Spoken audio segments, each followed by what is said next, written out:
June 2014, the AT&T Center in San Antonio. It's unnervingly quiet. Sneakers squeak against polished hardwood. A single basketball thuds with a steady metronomic beat, its rhythm echoing through the near-empty arena during warm-ups. There's no music blaring from the speakers, no hype man yelling into a mic. And in the corner of the floor stands Kawhi Leonard. His expression is a mask of calm, his eyes are lowered, and his massive hands cradle the ball. The moment feels almost ordinary, like any other pre-game routine, but history is already unfolding. This quiet moment mattered because it signaled the arrival of a completely different kind of superstar. For decades, the NBA was built on volume. It was a league of loud personalities, explosive emotions, and visible, chest-thumping dominance.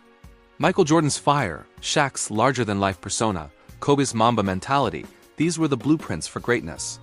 Kawhi Leonard offered none of that. And yet, within a few short years he would become the most feared two-way player in basketball. Before the league knew him as the Claw, he was just a quiet kid from Riverside, California. His journey began far from the bright lights and glamour of NBA arenas. It was a path shaped by discipline, profound loss, and a deep-seated silence. After tragically losing his father to violence as a teenager, Leonard retreated inward. The basketball court became his sanctuary. Repetition replaced the noise of the outside world. The fundamentals became his refuge. When he entered the NBA in 2011 as the 10th overall pick, the expectations were modest. Analysts looked at him and saw a defensive specialist, a one-dimensional player with raw athleticism. Coaches saw a solid role player who could contribute on one end of the floor. The consensus was that his offensive game, his scoring instincts, would never fully blossom. He was drafted into a legendary San Antonio Spurs dynasty, a team already defined by the quiet greatness of Tim Duncan and the international flair of Tony Parker and Manu Ginobili. These were stars whose legacies were already cemented in basketball history. Kawhi was expected to just fit in, to do his job quietly and not disrupt the system. He did far more than that. At that time, the NBA still revolved around isolation scoring and star-driven offenses. Defensive stoppers existed, of course, but they were almost never the cornerstones of a franchise. They were specialists, not centerpieces. Leonard entered the league as a defense-first, offense-second player, a profile that many saw as a limitation. But the symbol of his inevitable rise was always his hands. Impossibly large, incredibly strong, and surgically precise, his hands became his primary weapons. With him on the floor, passing lanes that were once open suddenly closed. Dribbles that seemed secure were suddenly snatched away. Shooters who were used to finding space would hesitate, feeling a presence they couldn't shake. The ball itself just felt unsafe whenever he was near. With Kawhi, defense was no longer just about effort. It became an inevitability. By the 2014 NBA Finals, Leonard had transformed. He went from a promising role player to the Finals MVP, leading the Spurs past the heavily favored Miami Heat superteam of LeBron James, Dwyane Wade, and Chris Bosh. He did it with a relentless, quiet efficiency that left the world stunned. He averaged nearly 18 points per game, while being tasked with guarding the best player on the planet, LeBron James, holding him to his lowest finals efficiency at that time. The league was forced to take notice, but even then, they underestimated his true ceiling. What coaches and analysts expected was continued defensive excellence paired with some offensive restraint. A reliable third or fourth option. What Kawhi became was something else entirely. Offensive dominance without any emotional excess. Between 2015 and 2017, his scoring numbers surged. His mid-range jumper became one of the most automatic shots in the league. His three-point shooting stabilized well above 38%. He wasn't just a scorer. He was an efficient, methodical offensive engine. And on the other end, he won back-to-back Defensive Player of the Year awards, a historic feat that put his name alongside legends like Michael Jordan and Hakeem Olajuwon. Yet, even as the accolades piled up, his demeanor never changed.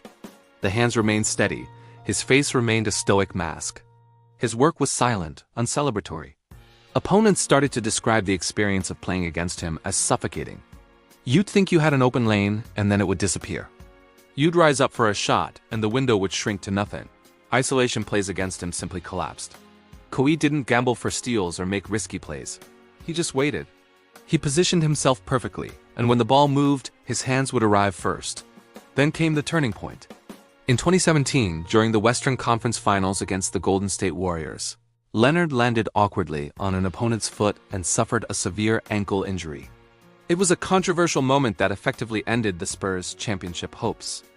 In the aftermath, the dynasty faded, and questions swirled around Kawhi's future. The league assumed his prime might have been cut short, that we'd never see him reach his full potential. Expectations dropped once again. But for Kawhi, silence became preparation. After a contentious exit from San Antonio, he landed in Toronto for the 2018-2019 season. What followed was one of the most improbable and legendary playoff runs in NBA history. Wearing a Raptors uniform, Kawhi put an entire franchise, an entire country, on his back. His hands carried the weight of it all. He averaged over 30 points per game throughout the entire postseason, delivering one iconic moment after another.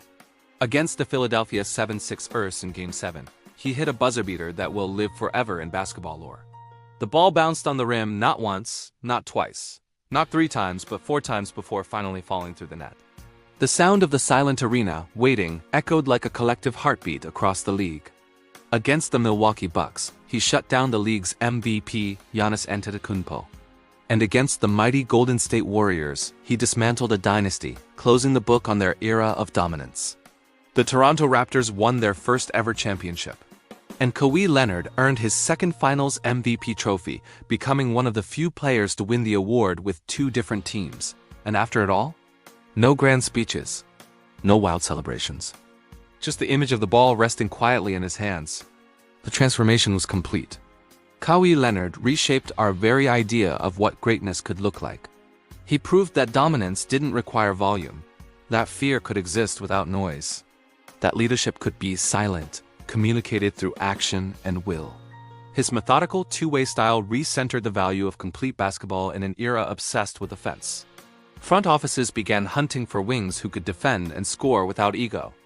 The term load management, which he popularized, entered the mainstream basketball lexicon. Defensive versatility became the league's most valuable currency.